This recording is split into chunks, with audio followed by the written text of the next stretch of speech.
CMG Core is actually the home of immersion. We have a whole line of single phase and two phase products. On the single phase side, we have both CryptoCore and ComputeCore. CryptoCore is obviously geared at our basic mining folks, people deploying S19s, What's miners, and Avalons.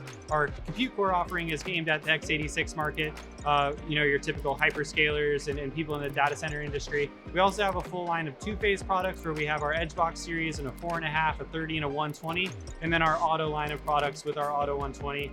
So we really cover a really wide variety of use cases within immersion cooling and have a lot of experience working with just about every fluid on the planet. When we talk about the difference in profitability on air-cooled systems versus immersion solutions, the big differentiator is your ability to maintain and keep your performance constant and stable. In an air-cooled environment, you're going to be subject to the outdoor environmentals. When it's hotter outside, you can't run your miners as hard because of the temperature outside, and you have to maintain that air-cooled system. In an immersion environment, we mitigate most of those outdoor environmentals, and you can keep your performance stable and consistent throughout the year.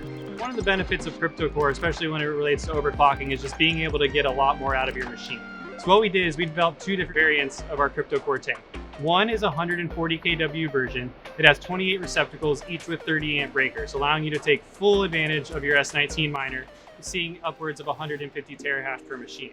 Our second variant of the machine is a 200 kW PDU, utilizing 40 amp breakers for each machine, allowing you to draw upwards of 7,000 watts. We do this by modifying the stock PSU and allowing our customers to see hash rates of anywhere between 170 to 200 terahash, depending on the miner. The biggest benefit with CryptoCore when it comes to heat management is actually being able to take advantage of that overclocking potential without damaging your machines. So the CryptoCore platform will actually allow your machines to run overclocked at pretty much any level and maintain temperatures that you would see much lower than in air at a stock clock rate, allowing your machines to have a much longer lifespan and ultimately have a higher performance. So when we talk about making an air-cooled miner immersion ready, it's a fairly simplistic process. What we do is we remove the fans off of the miner, we install our firmware onto the miner, and we put it into the immersion fluid.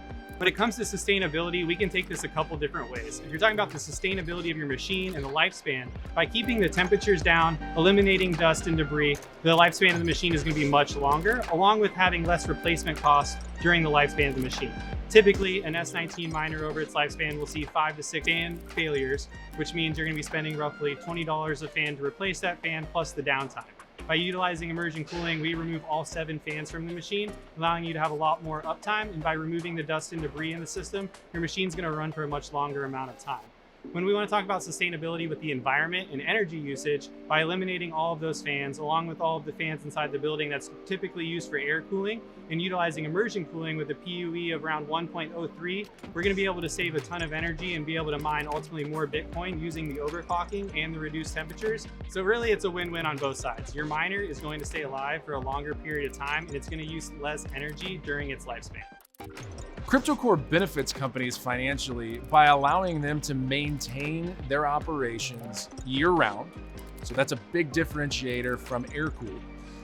And even more than that, because we're able to maintain the thermal environment, we're actually able to offer them the ability to overclock or enhance the performance of the miner. And when you're talking about mining cryptocurrencies, your terahash rate is king. So the more terahash you can create out of the miner, that's more cryptocurrency you can mine. And in a system like ours, like CryptoCore, when you overclock your systems to the ability that we can, you're effectively giving yourself a free miner for every 2 miners that you operate, thus reducing your company's capital outlay for equipment and increasing the amount of cryptocurrency that you're able to mine with the same amount of systems. Where do I see the cryptocurrency market in 5 years? Should companies adopt immersion cooling as a solution? First off, they're not going to have a choice on whether or not they adopt liquid immersion as a solution. It is the next thing that's coming in crypto mining for a few reasons. One, it's just more cost effective. You are not going to be as competitive with air-cooled solutions as you will be with liquid immersion solutions. One, because you're not having to use as much energy to drive the operation. As energy becomes a more precious resource, the competitiveness isn't going to be around hash rates. It will be, but the primary competitiveness in cryptocurrency is going to be, how do you get your energy? How green is your energy? Because of our current social and political drivers toward more eco operations of everything, specifically around cryptocurrencies. So where your power is coming from, how green is your power, going to be the primary competitive forces in the cryptocurrency market. So where I see it in 5 years is a mass adoption of liquid immersion. You're going to see a massive move into more green energy sources and more efficient use of the energy sources that are available.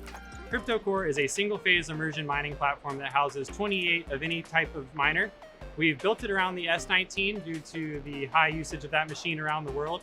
So the system works by flowing cold oil through the bottom of the tank, running through our patented dispersion plate and up and through the miners. We use a weir system collecting the hot oil off the top and pumping that through a plate heat exchanger at the system level. We'll bring water from outside of the facility using a dry cooler or other forms of cooling, run that cold water to the plate exchanger on the other side, carrying that heat out to its final rejection. We have an integrated PDU and network switch with 2 different varieties. One is a 140 kW version and one is a 200 kW version. The 140 kW version is used with the stock PSU miner, allowing you to draw up to 5,000 watts per miner. And our 200 kW version has a 40 amp breaker, allowing you to draw up to upwards of 7,000 watts out of each machine. And we do that by modifying the PSU internally and putting that back on the stock miner. The CryptoCore takes roughly about 30 minutes to install. We made it extremely simple for our hyperscale customers that are deploying 100 to 200 megawatts to get this done in a reasonable amount of time. So the tank is installed with 2 simple water connections and a power connection. From there, you'll give it Ethernet, load your miners, load fluid, and use our auto provisioning tool to set up all of your miners in a matter of seconds, and you're off and mining. When you look at the power requirements on an air-cooled miner, you're in the 3,000 to 5,000 watts per miner. When you look at an air-cooled miner, and we remove the fans, the fan wattage is anywhere from 300 to 500 watts per miner. And that's power that we can put back into the miner to generate terahash, which generates more cryptocurrency.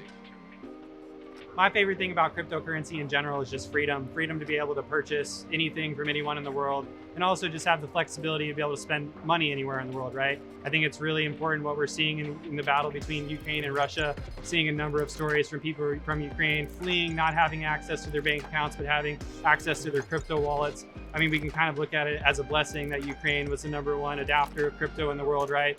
More people there have access to funds during this war than just about anywhere else on the planet. And I think that's really, shaking people's boots and making them really have an understanding of why crypto is more important and it really needs to be taken more seriously around the world, because this could happen in our country. It could happen anywhere in the world. And we're getting to see it unfold right before our eyes.